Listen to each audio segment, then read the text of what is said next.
Hello everyone. So today we will continue with numerical part.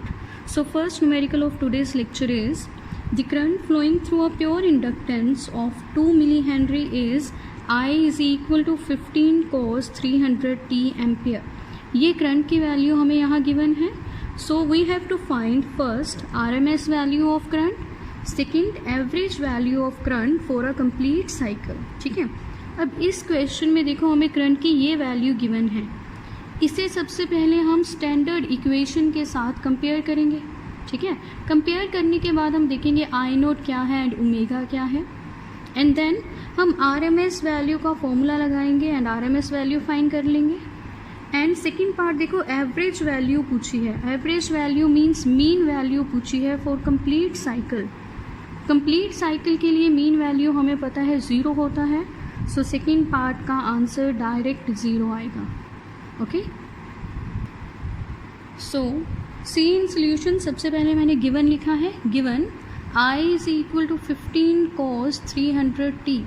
इसे general equation से compare करेंगे which is I is equal to I naught cos omega t. तो comparison के बाद देखो आई note के place में 15 है. So here peak value of current is 15. I note is 15 ampere. And omega के प्लेस में देखो यहाँ पर क्या है 300. तो ओमेगा की वैल्यू भी गिवन है बट इसका कोई यूज़ नहीं है यहाँ. सी फर्स्ट हमें फाइंड करना है आरएमएस वैल्यू. तो आरएमएस वैल्यू का रिजल्ट यूज़ करेंगे. See I RMS is equal to I naught by root 2. I naught की वैल्यू है 15. So 15 by root 2 ampere is the answer of first part. Second average value for complete cycle. ये तो मैं already आपको बता चुकी हूँ. Average value means mean value. Mean value complete cycle के लिए कितनी होती है 0. तो हम डायरेक्ट लिख देंगे I average is equal to 0. Okay. So moving on the next numerical is the figure shows a series LCR circuit connected to a variable frequency 250 voltage source with inductor given है, capacitor given है and resistor given है. 50 milli henry, capacitor 80 microfarad and resistor is 40 ohm. Okay. So ये हमारे पास circuit है. LCR series में connected है and ये जो सोर्स है वो है 250 वोल्ट. उन्होंने हमें फाइंड करने के लिए बोला है determine first source frequency which derives the circuit in resonance. तो हमें रेजोनेंट फ्रीक्वेंसी फाइंड करनी है. ओके. फर्स्ट केस में रेजोनेंट फ्रीक्वेंसी मीन्स जहाँ पर करंट क्या होगा मैक्सिमम. सेकेंड पॉइंट में हमें क्वालिटी फैक्टर फाइंड करना है सर्किट का. ओके. सी सोल्यूशन में सबसे पहले मैंने गिवन लिखा है. Given inductor, capacitor and resistor values लिख दी.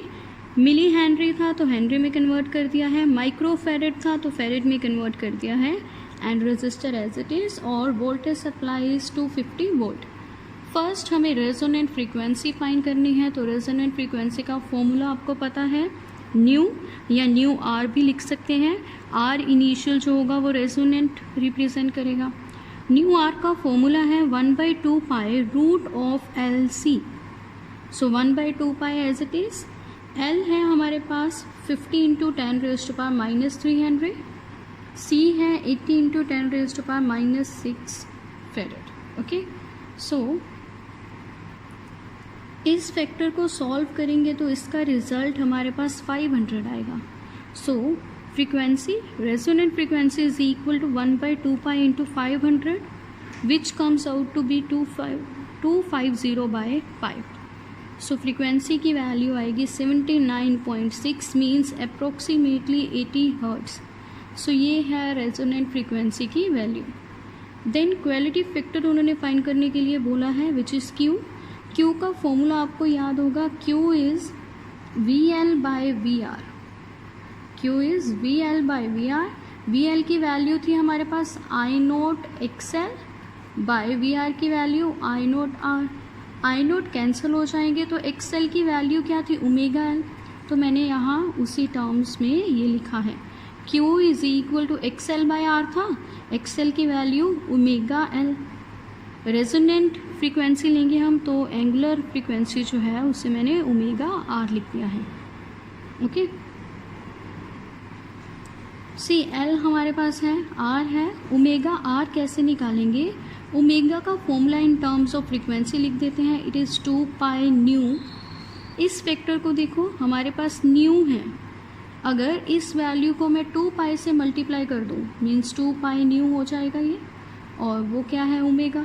सो अगर इसको मैं 2 पाई से मल्टीप्लाई कर दूँ तो 2 पाई एंड 2 पाई कैंसिल, तो ओमेगा की वैल्यू क्या आएगी? 500।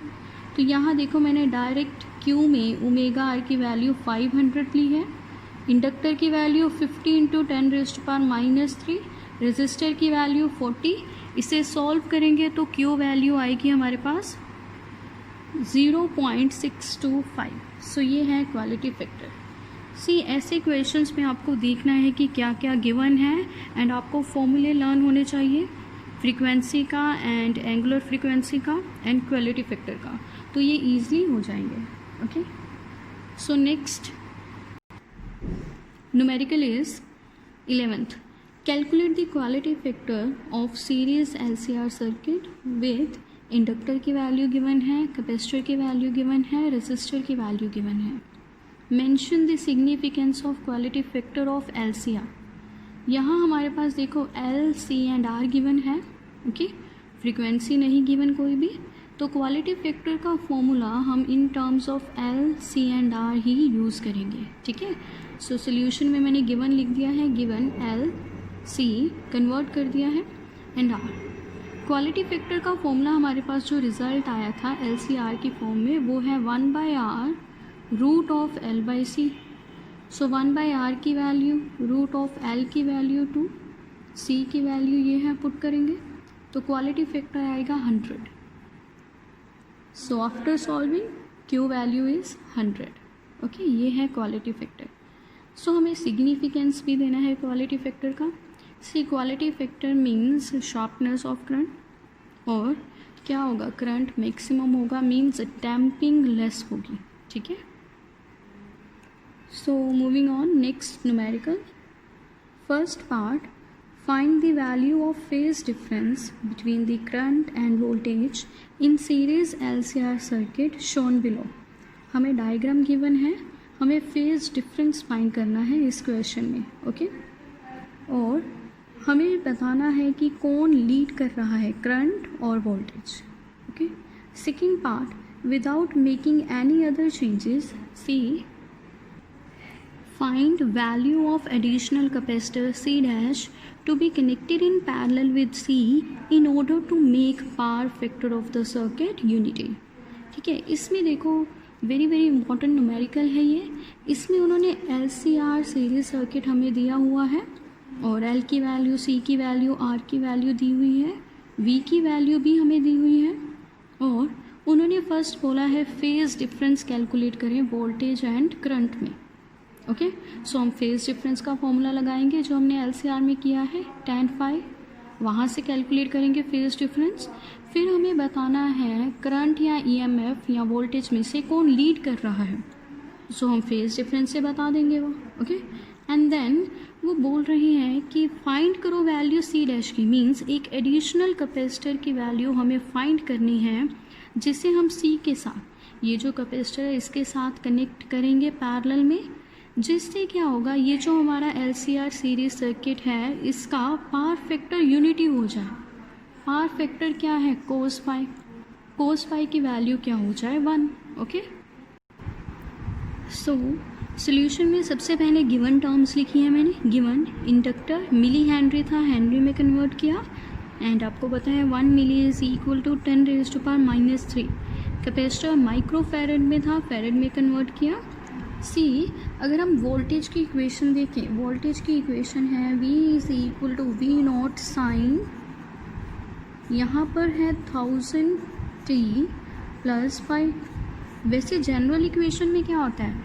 V0 साइन ओमेगा t, तो ओमेगा की वैल्यू हमें गिवन है, सो मैंने लिख दी यहाँ ओमेगा इज़ 1000, ओमेगा t होता है, ओमेगा की वैल्यू 1000, एंड रेजिस्टेंस की वैल्यू भी हमें गिवन है 400, तो हमने यहाँ लिख दी।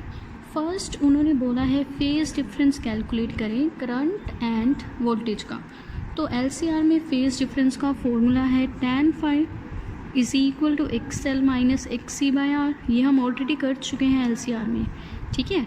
सो आर तो गिवन है, एक्स एल नहीं गिवन, एक्स सी भी नहीं गिवन, सो हम इस इक्वेशन को 1 मान लेंगे, एक्स एल एंड एक्स सी निकालेंगे। सी एक्स एल की वैल्यू क्या होती है, ओमेगा एल। ओमेगा कितना है मैंने बताया अभी 1000 इंटू एल है हमारे पास, वैल्यू पुट कर दी।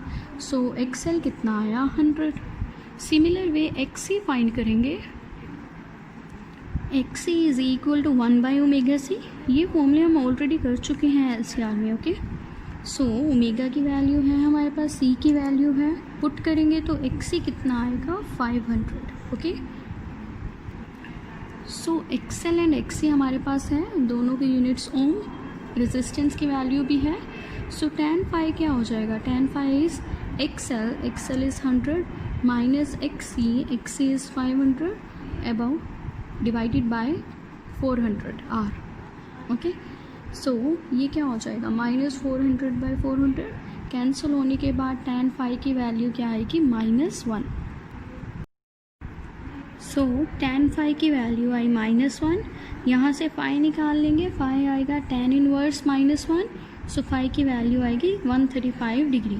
सी tan phi इक्वल है X L minus X C by R, तो हम न्यूमरेटर लेंगे X L minus X C, tan phi की वैल्यू क्या है -1 मीन्स लेस देन 1, तो हमने लिख दिया X L minus X C is less than 1।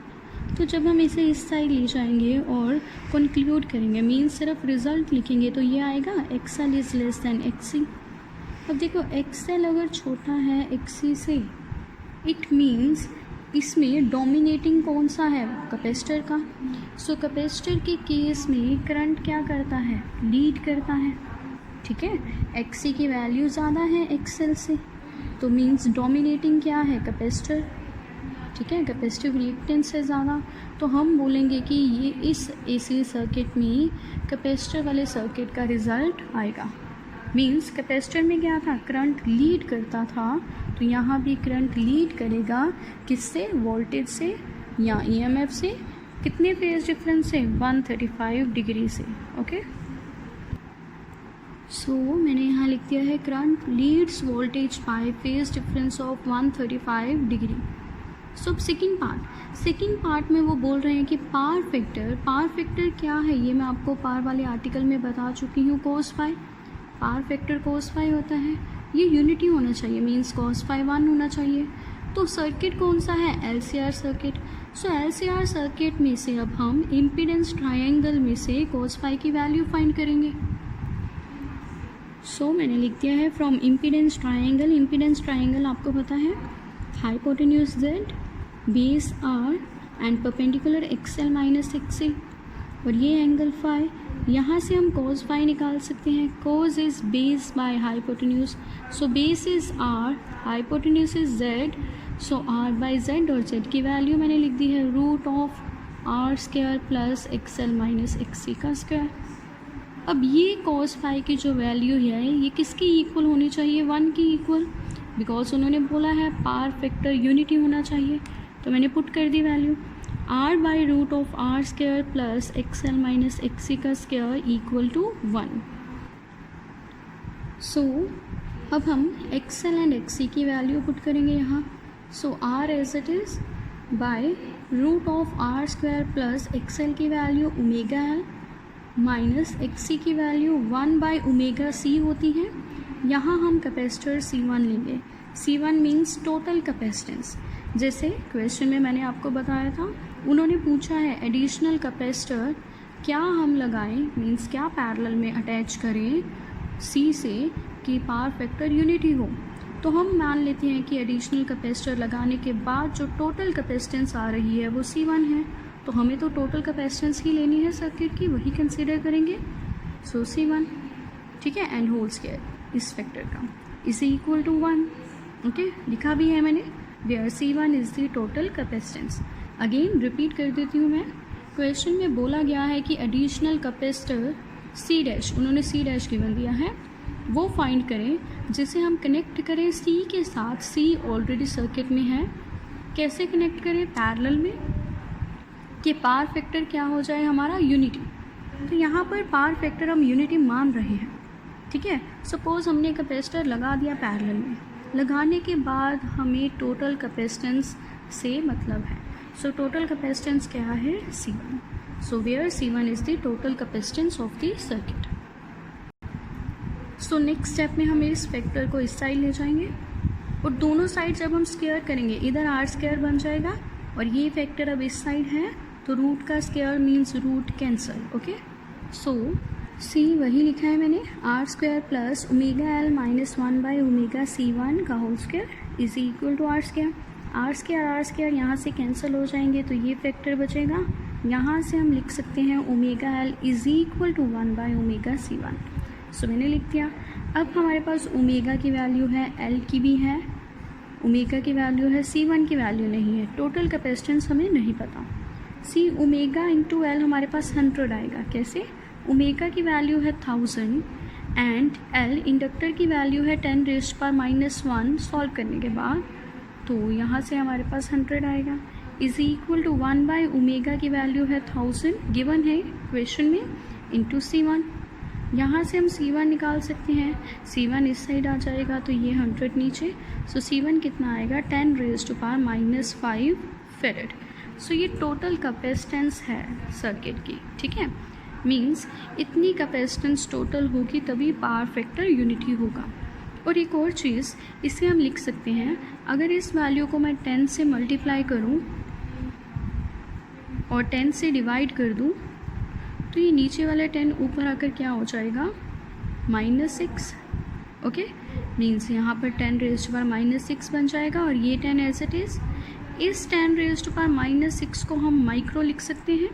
सो मैंने यहाँ नेक्स्ट में C1 approximately equal to 10 microfarad लिख दिया है। ओके, एंड यहाँ पर एक चीज़ जो आपको याद रखनी है अब, वो ये है कि पावर फैक्टर यूनिटी की कंडीशन क्या है, ठीक है। पावर फैक्टर यूनिटी कब होगा? जब XL is equal to XC आएगा।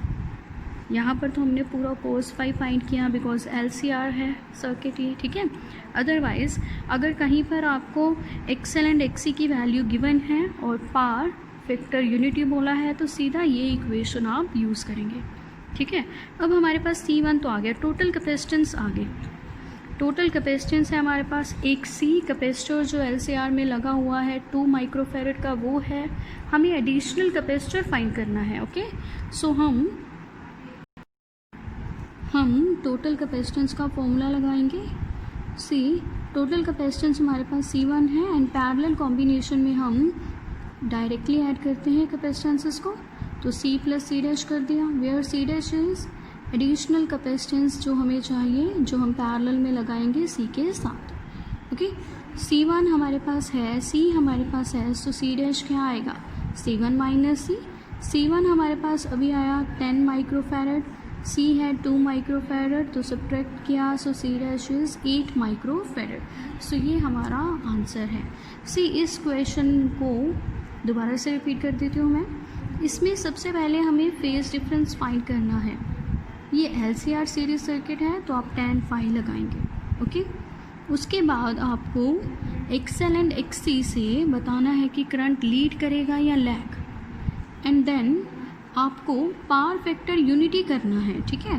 तो पावर फैक्टर यूनिटी करने के लिए वो बोल रहे हैं कि कैपेसिटेंस की क्या वैल्यू एडिशनल हम लगाएं पैरेलल में C के साथ। तो पावर फैक्टर यूनिटी के लिए आप इम्पीडेंस ट्रायंगल यूज़ करेंगे यहाँ, ठीक है। cos phi निकाल लिया, पावर फैक्टर cos phi होता है, उसे 1 पुट कर दिया, सो टोटल कैपेसिटेंस वहाँ से निकाल ली। एंड टोटल कैपेसिटेंस निकालने के बाद सिंपल कैपेसिटर्स इन पैरेलल का फॉर्मूला लगाया और वहाँ से एडिशनल कैपेसिटर हमने निकाल ली, ठीक है। और ये है हमारा answer. Okay, very very important question. और पावर फैक्टर यूनिटी होने की कंडीशन एक और मैंने आपको बताई, XL is equal to XC। Okay, so next देखो, सिमिलर है ऐसा ही क्वेश्चन, और सी ये है हमारे पास, calculate the value of additional capacitor which may be joined suitably to the capacitor C that would make the power factor of the circuit unity. Okay, same question है, बस इसमें उन्होंने बोला है कि पावर फैक्टर यूनिटी होना चाहिए, तो कैपेसिटर की वो वैल्यू बताएं जो आप एडिशनल लगाएंगे। प्रीवियस क्वेश्चन में हमसे tan phi भी पूछा गया था, ठीक है, इसमें वो वाला पार्ट नहीं है, क्वेश्चन रेस्ट सेम है। सर्किट डायग्राम हमें गिवन है, देखिए LCR है सीरीज़, ठीक है, और पोटेंशियल की वैल्यू गिवन है, सेम वैल्यूज़ गिवन है, तो मैंने लिख भी दिया है, ये क्वेश्चन सेम है जैसे हमने पिछले वाला अभी किया। अब इसमें पावर फैक्टर यूनिटी के लिए आपको cos phi निकालने की नीड नहीं है, ओके, आप वहाँ भी यही स्टेप फॉलो कर सकते हैं, ठीक है। अब शॉर्टकट मेथड लगाएंगे। सो पावर फैक्टर यूनिटी के लिए XL किसके इक्वल होता है, XC, XL की वैल्यू ओमेगा L, XC की वैल्यू 1/ओमेगा C1, C1 क्या है, टोटल कैपेसिटेंस, सो यहाँ से टोटल कैपेसिटेंस निकल जाएगी। फिर वही जो अभी किया हमने, पैरेलल वाला फॉर्मूला लगाएं, कैपेसिटर्स इन पैरेलल, और वहाँ से C' फाइंड करिए, कितना आएगा 8 माइक्रोफैरड, जो प्रीवियस न्यूमेरिकल में आ रहा है, बिल्कुल सेम है, बस यहाँ शॉर्टकट मेथड लगाएंगे ये वाला, ओके। सो इसे सॉल्व करेंगे आप, okay. So moving on, so next is the figure shows a series LCR circuit with L, C and R connected to a variable frequency 240 volt source, okay. Calculate number 1 angular frequency of source which derives the circuit at resonance। See, अभी जो numericals हम कर रहे हैं ये AC circuits के ही related हैं, तो यहाँ LCR आएगा, या एंगुलर फ्रीक्वेंसी आएगी, या रेजोनेंट फ्रीक्वेंसी, या फिर Q वैल्यू, ठीक है। तो इसमें भी हमें LCR सीरीज सर्किट गिवन है, L, C एंड R की वैल्यूज़ भी गिवन है, ये सोर्स की वैल्यू भी गिवन है, और उन्होंने सबसे पहले हमें बोला है कि angular frequency means omega find करेंगे हम इसमें, omega R means resonant angular frequency find करेंगे, ठीक है, और लिखा भी हुआ है रेजोनेंस। सेकेंड पॉइंट है करंट एट रेजोनेटिंग फ्रीक्वेंसी, तो करंट फाइंड करेंगे।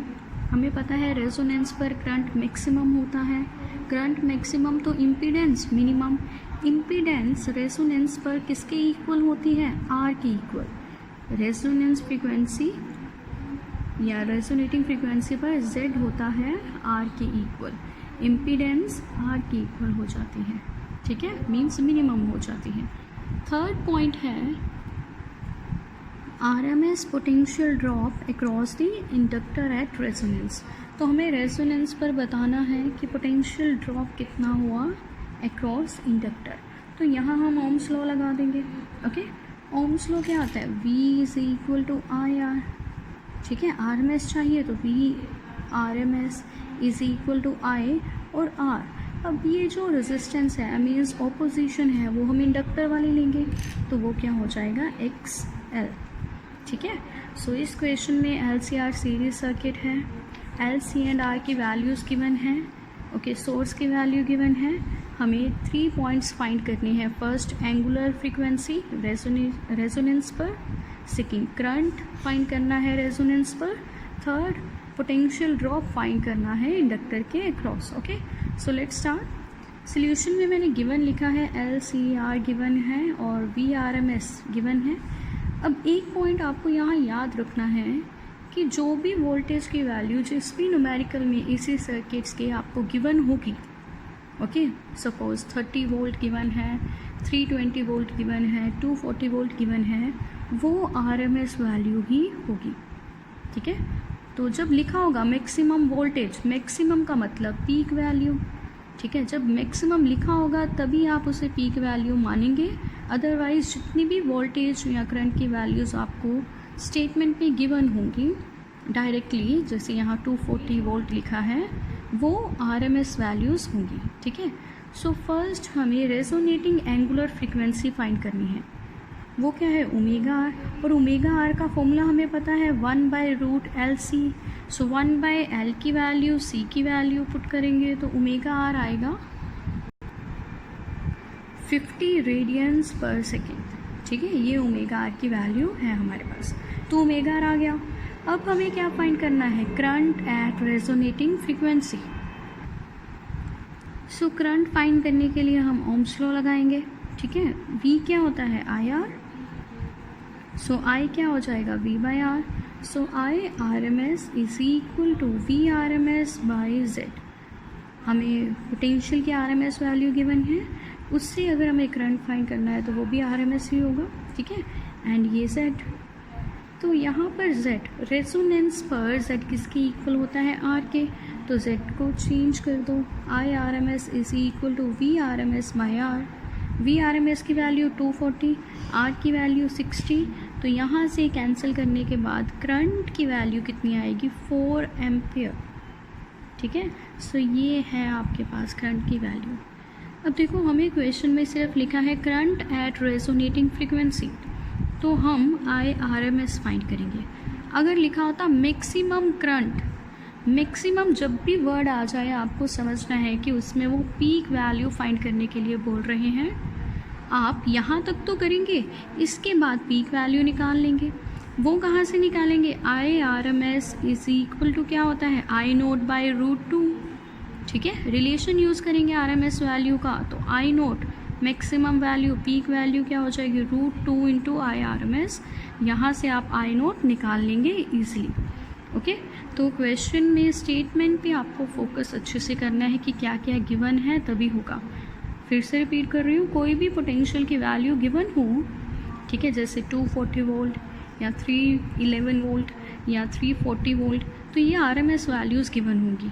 ठीक है. अगर लिखा होगा मैक्सिमम पोटेंशियल, मैक्सिमम का मतलब है पीक वैल्यू आपको गिवन होगी. ठीक है. सो थर्ड पार्ट करेंगे हम, पोटेंशियल ड्रॉप अक्रॉस इंडक्टर. तो V is equal to I R लगाया है. V V R M S, I R M S, and R की प्लेस में इंडक्टर की opposition XL. So I R M S is 4, अभी अभी calculate किया, 4 ampere. XL is omega R L. उन्होंने resonance condition दी हुई है, तो ओमेगा एल को ओमेगा आर एल लिख देंगे. R रिप्रेजेंट कर रहा है रेजोनेंस को. सो ओमेगा आर की वैल्यू भी हम फाइंड कर चुके हैं, एल की वैल्यू है. So V R M S कितना आएगा, 2000 वोल्ट. ओके.